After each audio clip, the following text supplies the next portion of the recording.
যাত্রাবাড়ির সংঘর্ষের ঘটনায় ঢাকা মেডিকেলে চিকিৎসা নিচ্ছেন অন্তত 10 জন। সেখানে আছেন আরেক সহকর্মী মাঝার মাহবুব। মাহবুব, অনেকেই আহত হয়েছেন, 10 জন শুনছিলাম। এখন যারা আহত হয়েছে তারা সবাই কি শিক্ষার্থী কিনা জানাবেন? এছাড়া তাদের শারীরিক অবস্থা কেমন?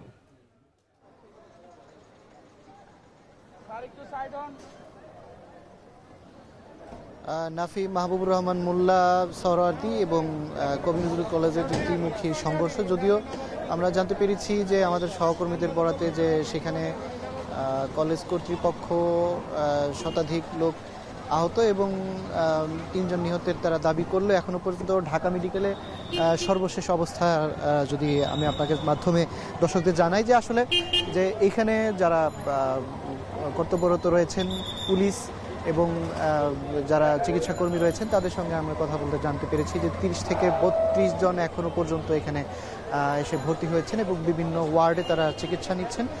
তবে কেউ মারা গেছে এখনো পর্যন্ত হাসপাতালে বা মারা যাওয়া অবস্থায় তাদেরকে নিয়ে আনা হয়েছে বা আনার পর চিকিৎসক মৃত ঘোষণা করেছেন, এমন খবর কিন্তু এখনো পর্যন্ত হাসপাতাল আমাদেরকে নিশ্চিত করেনি। এবং এখানে যারা কর্তব্যরত পুলিশ কর্মকর্তা রয়েছেন তারা আমাদেরকে জানিয়েছেন যে আসলে এখনো পর্যন্ত মারা যাওয়া কাউকে হাসপাতালে কিন্তু আনা হয়নি।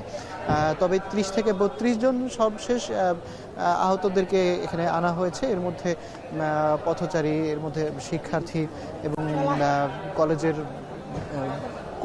কর্মচারী সহ আসলে বেশ কয়েকজনকে আনা হয়েছে এবং যাদের মধ্যে যে বড় ধরনের যেই আহত বা বড় ধরনের যে মুমূর্ষ অবস্থায় কেমনটাও কিন্তু আমাদেরকে পুলিশ নিশ্চিত করতে পারেনি।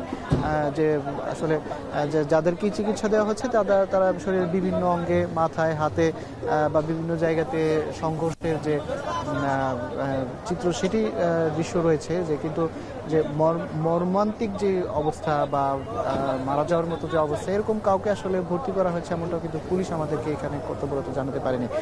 আরেকটি বিষয় আসলে যে আমরা জানতে পেরেছি যে গণমাধ্যমকে কলেজ কর্তৃপক্ষ, মাহবুবুর রহমান মোল্লা কলেজ কর্তৃপক্ষ কিন্তু এখনো তারা কোনোভাবেই নিশ্চিত করতে পারেনি যে তারা যে দাবি করছে তাদের 3 জন শিক্ষার্থী নিহত হয়েছে তারা আসলে কোন হাসপাতালে চিকিৎসা নিচ্ছেন বা তাদের মরদেহ কোথায় রয়েছে, বা পুলিশের পক্ষ থেকেও কিন্তু আসলে গণমাধ্যমকে তেমনটা কিন্তু এখন জানানো হয়নি যে নিশ্চিত করে যে আসলে কারা কজন মারা গেছেন বা কোথায় তাদেরকে রাখা হয়েছে।